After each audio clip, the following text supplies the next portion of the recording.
Hi, everyone. Welcome to another Tech Tip with eLearning. Today, as the semester wraps up, we are reflecting on things we've learned over the past few terms, and some of those things in particular have become best practices that we would love to see continue going forward, regardless of your modality. So we wanted to highlight a few of those today and hope you agree. Kelly? Thanks, Dan. So one of the things that have come out of the pandemic and higher ed is the virtual instruction. So whether you were a face-to-face instructor or some kind of a modality mix of hybrid or something like that, or even fully online, what has come out of the pandemic is a presence of online. So the benefit of that to the students for us is in Canvas. So the students are in Canvas for all their courses. They have a course shell for every course they have, whether it's face-to-face or online.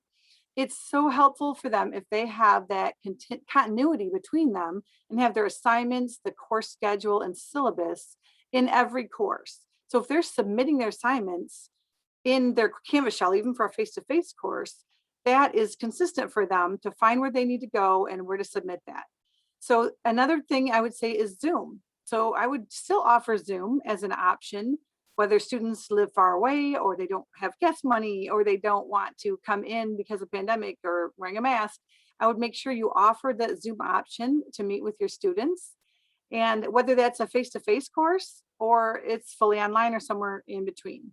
But so the two things, I would continue with the Zoom and for meetings, and I would also continue with the Canvas presence, no matter what modality that you are teaching in, so that's consistent for your students. Not to mention the speed grader we've done tech tips on in the past is very helpful for you as the instructor to be able to give feedback to your students on their assignments and grade them.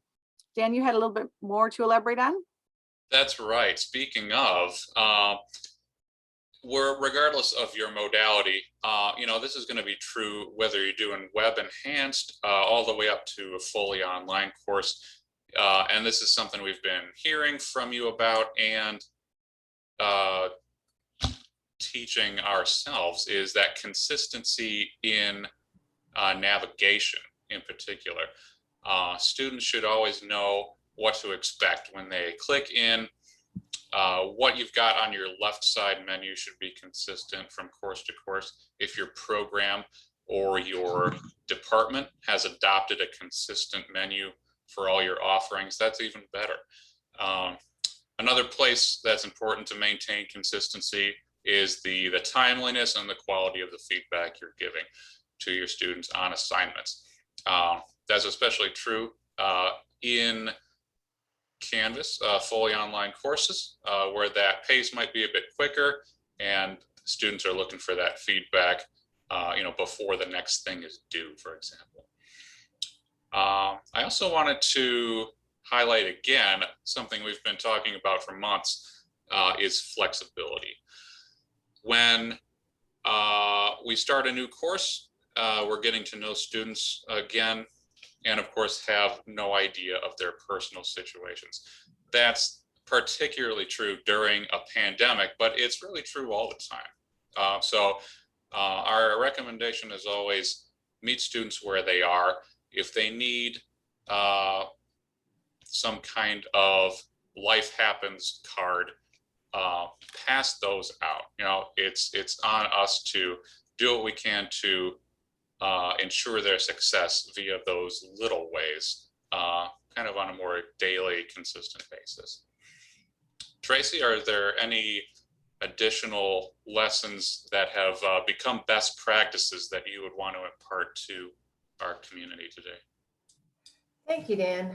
I'm excited just that you and Kelly have been able to share so much in this. And I think one of the things that we've tried here in eLearning that these videos are a great example of is just, again, planning not just for teaching in the moment, but for teaching and reteaching through things like having it recorded, having playlists, having those easy access. So even students, when they may be either momentarily distracted or like today, sharing the Wi-Fi access with another person, in the home who's also in a Zoom meeting, and just making sure that the learning is accessible, not just right there when you're either delivering it through a document, through a Zoom or whatever, but that they can revisit it time and time again so that at their own pace, they can, again, access learning, grasp the content, and revisit the discussion.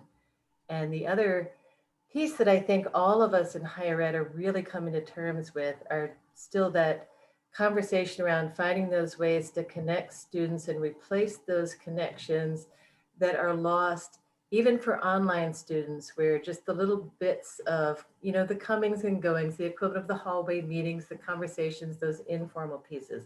I think in higher ed, we are still just learning how to address that. And probably the biggest takeaway that I've seen commonly throughout is ourselves staying connected to sources of ideas on that and not being afraid to try new things, ways of lighting up the Zoom meeting, for example, sending cartoons or empathetic statements in our announcements. I think, again, that's another takeaway, is just investing that time in those informal areas around our content. But it's been an exciting year. I think a lot of people going forward are looking to incorporating these best practices along with reverting back to some of the ways that they used to do things and getting the best of both worlds. Thank you.